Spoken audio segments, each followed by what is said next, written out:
Ooh, I added blue to my apple. It's crazy. I think I like it. In this chapter, I'll be walking you through a still life acrylic painting step by step. I have everything I need here and I am ready to paint. Let's get working. First, I want to talk to you about all of the materials you'll need to do this piece with me. Then I want to help you set up a still life of your own. We'll do a few thumbnail sketches so that you can get kind of loose and ready to go. And then we'll dive into a canvas and just get messy and start painting together. So let's get started. I've got all my paint here and I'm ready to go. I have my core palette, which is alizarin crimson, cad red light, yellow ochre, cad yellow light. I have ultramarine, raw and burnt umbers, and titanium white. I've got my palette knife, some fresh water, my sketch pad so I can make my thumbnail sketches. I have an 8x10 canvas. You can use a canvas board. Any canvas will do for this one. I also have my flat brush here today. You don't need one this big, but I wanted to add it in for fun. Once you have all your materials set up, it's time to plan for your art. I have a little still life set up here and ready to go. I've chosen an apple because most of us have those laying around. I also just wanted to have a nice flat background and a flat kind of foreground area. So go grab an apple and find a spot in your house where you have a really flat background and a flat, even a countertop or something like that, and get yourself all set up and ready to go.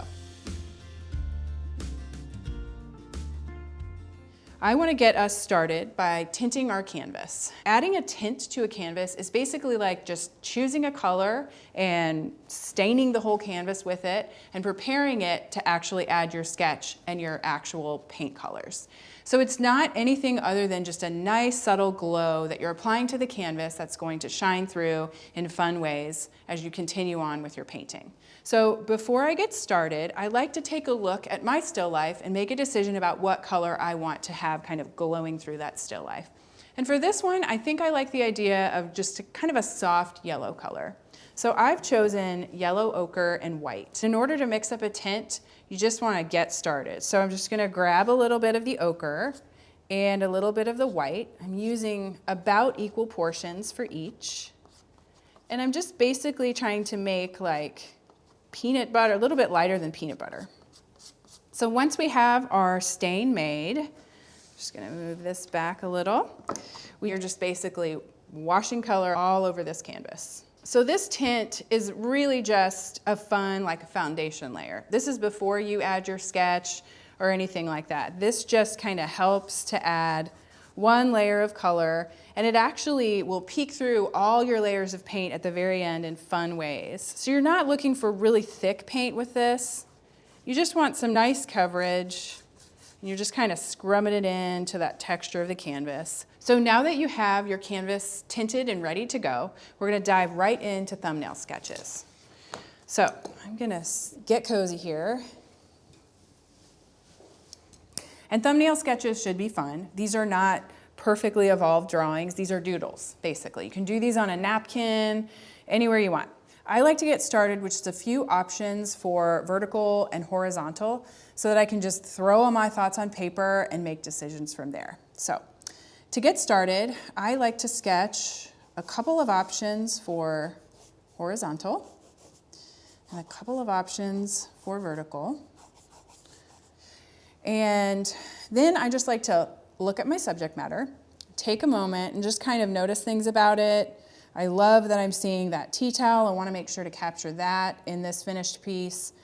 The size of the apple in relation to the tea towel and all of that good stuff. Just kind of start with a general shape. I know that apples are sort of round, so I'm starting out with a sort of round shape. And if I have my sort of round apple here, I want to kind of pay attention to where I'm seeing the tea towel kind of go behind it, where it wants to kind of sneak behind that sort of round apple. So goes through there, and if I have the apple there, then I'm sort of seeing the stem would be right around here. So I know I have one option there. Maybe I'll try one where it's sort of over here and a little bit lower. And I want you to have fun with it. Make as many of these as you want because you can come up with some really fun ideas this way. Once you've got a series of thumbnails sketched, and these are mine, your little baby drawings, you want to just take a minute and kind of shake it off and then choose your favorite. This is easy. This is you just looking at this work that you've done and picking the one that you're most drawn to.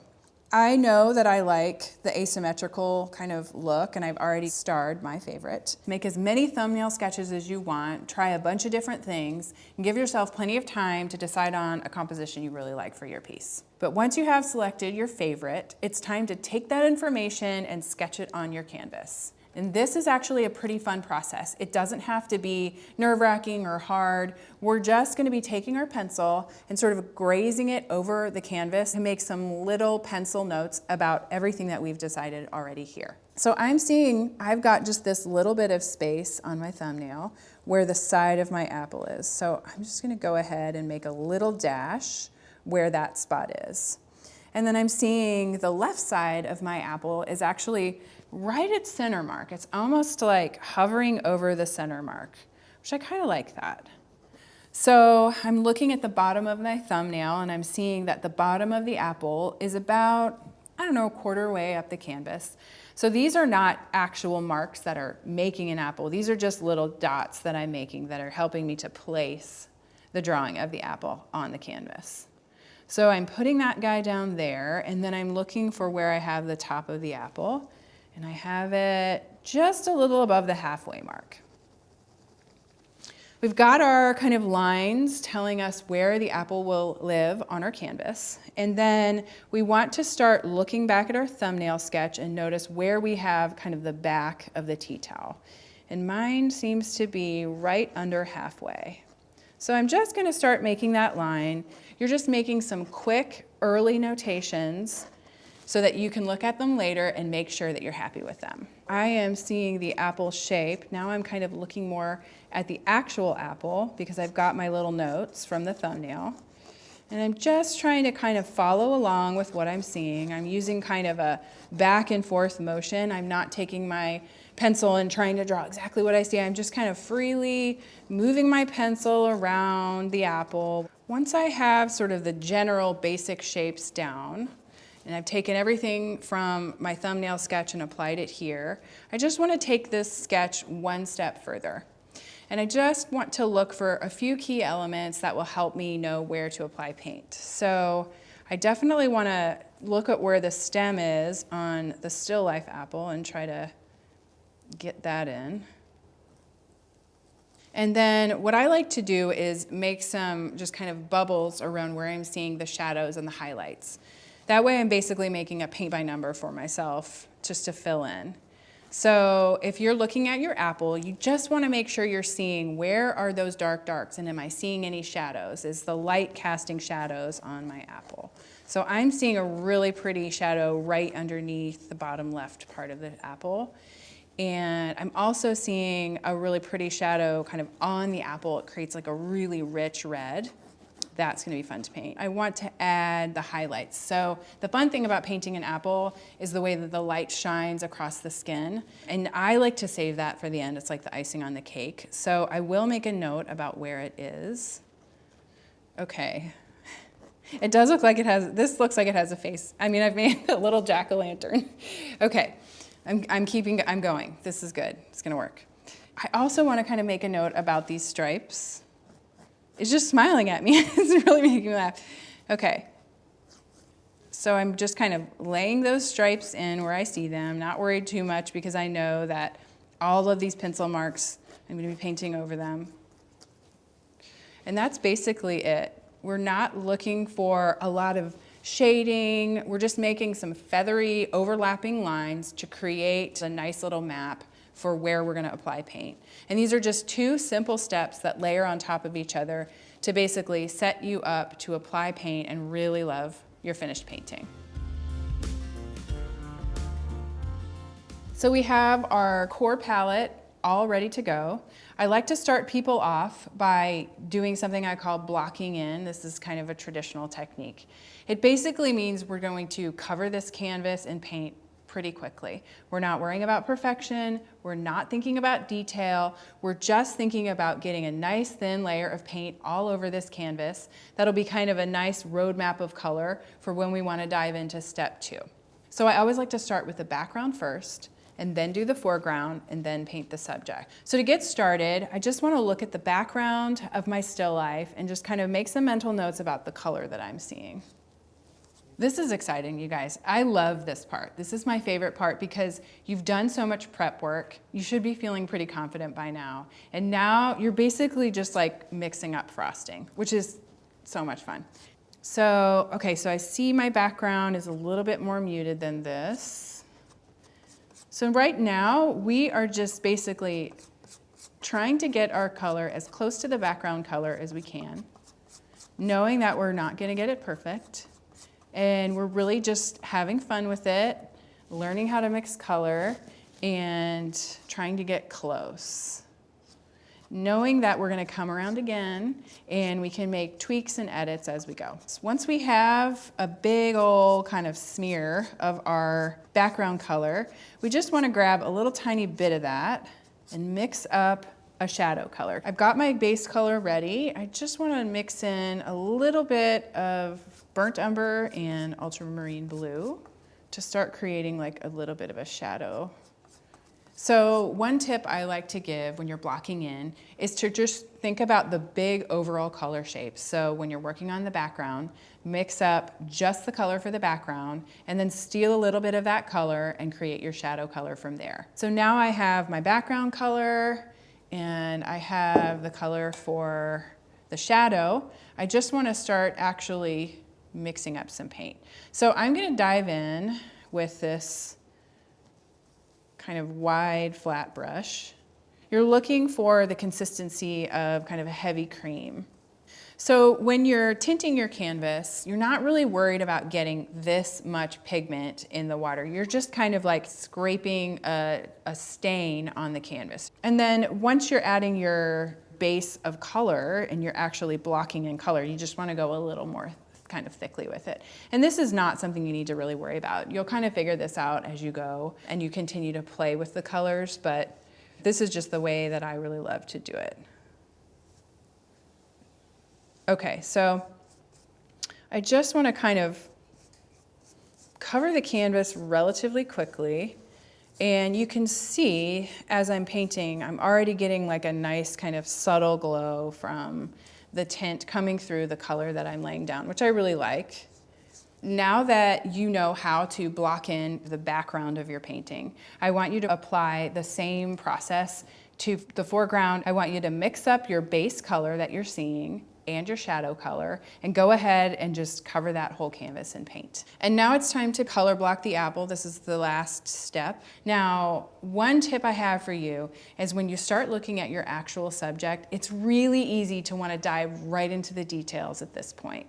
I have done that many times and it's fine. You always make something really fun and beautiful. But one thing that I think is really great when you're just getting started is to train yourself to see big shapes first in color and then notice those tiny little fun shapes. So right now we're just looking for big shapes of color and we're gonna paint those on and then we're gonna lay those smaller shapes on top. I have a color that I like. It's rich and it's got a lot of that cadmium in it and it's got a lot of that alizarin in it and I'd say it's generally pretty close. Now I just wanna mix up maybe like an even darker version of that so I have a nice kind of deep shadow color. So I'm just gonna add a little more crimson and a little bit of this burnt umber because that's just a nice warm brown. And again, we're just blocking in big areas of color. So we're gonna block in everywhere we're seeing our kind of fun berry red color. And we're just covering kind of the whole space with it. And I'm just kind of moving my thin paint around and I'm kind of just putting this broad area of color all over where I'm seeing it on this apple. And then I'm just gonna go ahead and add in that dark where I'm seeing it and I know it's kind of down low, so I'm just gonna kind of add that on. So that's basically it. We are done. We have a nice layer of kind of thin, creamy paint all over our canvas. So now it's time to move on to adding thicker layers of paint. And honestly, I feel so good about the color blocking from this one. I think this step is gonna be really fun and pretty easy for us. So we can see we have everything kind of mapped in. Right now, during this transition to the next step, it's time to just take a look at your still life and take a look at your canvas and just note any major differences that you're noticing that you don't like. And also the things you do like, because you've done a lot of work and I'm sure it's looking beautiful. So for me, I'm noticing that the background is maybe a little bit more kind of neutral tone than what I have, but I actually really like the pink that I have in this one, so I think I'm gonna stick with it. I do want to go a little bit thicker in the background, so I know I want to do that. The tea towel is looking pretty good. I'm not going to change too much about it, just maybe start adding a little bit of extra paint where I like to see that kind of crisp cream color. In the foreground area, actually pretty happy with that. I might just add a few little hits of the thicker paint as well there. And then for the apple, I know I want to just build one more layer of paint in a few areas before I start adding detail. Grab my sort of mid-size flat brush for this because I really like where I'm seeing a lot of the kind of golden color peeking through in the background. So I just want to punctuate a few areas with a little bit of thicker paint and reshape a little bit of the apple. And you might find that this second layer is where you really start to kind of make a few little adjustments to create those shapes that you really like. So I switched to my filbert brush because it comes to a rounded edge, which makes it easier to sort of maneuver and create sort of daintier, smaller shapes. So I just want to kind of lay that cooler gray down where I have my stripes. So far I've only used 2 of my brushes. When I'm working in this style, I tend to work with the wider brushes first and then save the tiny detail brushes for the end. So you'll find that you'll kind of gravitate towards a few brushes for the majority of your painting, and that is fine. So the 2 that I've used most for this painting are the medium flat and the medium filbert. So you've started thickening your paint and it's looking really good. I want you to just keep playing with it and adding a little bit of a thicker layer of paint to your blocked in areas just to get a little bit more of a dimension to it. You'll know you're finished when all you can focus on are the tiny little details and you really want to dive into those.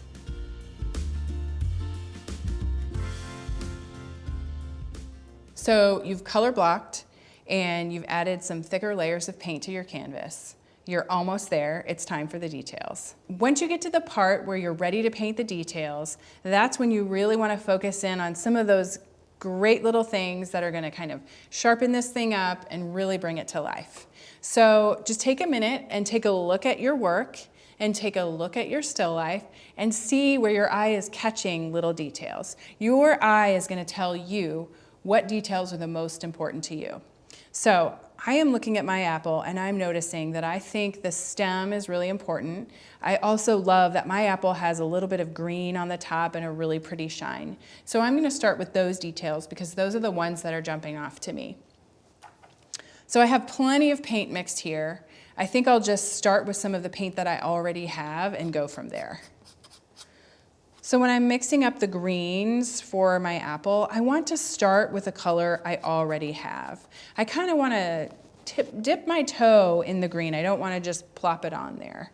So I am going to approach this by adding a little bit of yellow and a little bit of ultramarine blue to my red and making up a color that's sort of in between the red and the green. I'm actually gonna switch over to my tiny round brush. This is great for detail. I kind of save him to the end.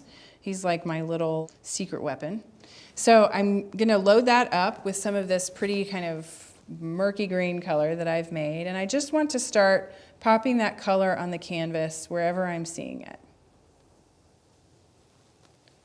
And you'll see that color wants to kind of blend in with the red, and that is fine. It's okay for that to happen.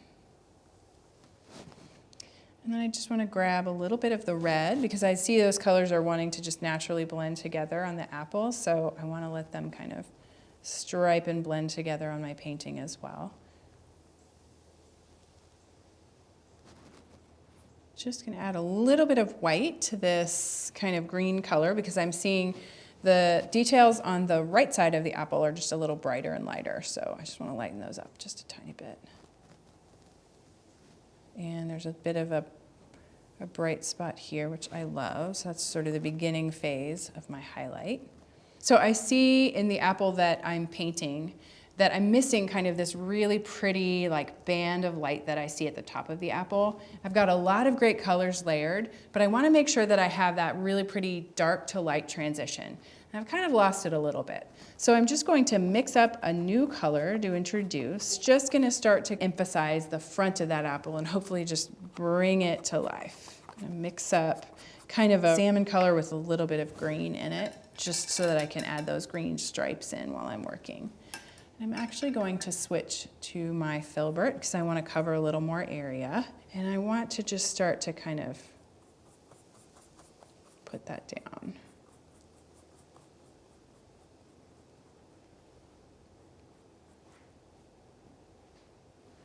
And then I'm going to grab a little bit of the green version of it, maybe mix a little more yellow in, and just start to put that down as well, because that's one of the really beautiful details that I love about this specific apple, is it's got that little bit of green in there. Ooh, I added blue to my apple. It's crazy. I think I like it. So we're just going to grab that liner brush, fill it with water, and then pick up some of that neutral kind of cool brown, the raw umber. And we just want to kind of mark where we're seeing the shape of our stem. So mine curls kind of down and in. So I'm just letting the liner brush just kind of lay down on the canvas and create that nice kind of arched shape. And then I'm noticing on my stem, I have a little darker spot kind of up at this little top part. So you can see I'm holding onto my hand. Sometimes I'll actually hold my hand so I can make it really still. There's a pro tip for you. And I just kind of tap that little dot of color up there and where I'm seeing the other darks. I'm seeing it there, I'm seeing it down here. While I have my liner brush full of dark paint, I also want to create that beautiful, really dark shadow underneath the apple. So here we go. I'm just going to kind of lay that little bit of dark down and lift up on my brush. And you'll kind of see there's like suddenly this like curling under that happens of the bottom of the apple. It really just kind of brightens everything else up because you've added that little touch of rich dark to your canvas. And I'm just softening the edge of that really dark, beautiful shadow so that it really wants to kind of fade into the tea towel, because the tea towel is such a soft texture. So I want to keep my shadows really soft. One of my very favorite finishing touches is the shine. So apples are so much fun to paint because they have that really beautiful, like glowy shine, and I like to save that for the very end. I'm gonna grab a little bit of water on my tiny little flat brush. It's actually a little bright, and just gonna get that one kind of full of paint. I'm using the knife for this one. I just want to kind of lay that pretty highlight right on top of the apple, right where I'm seeing it. And I'm actually seeing it's kind of it's another face. It sort of looks like a robot face. So I'm laying my robot face down. I'm seeing another one that kind of picks up here on the side. And I've already started kind of alluding to this one, but there's one around the back here. So now you're focused in on the details, you're in the home stretch, just keep at it. Don't worry about anything that could go wrong. At this point, nothing can go wrong. You have got so much good work done. I just want you to work with it, fiddle with all those details, and get the painting to a place where you feel really proud of it. Okay, we're done. We did it. I want you to stand up take a step back and admire this beautiful thing that you have made.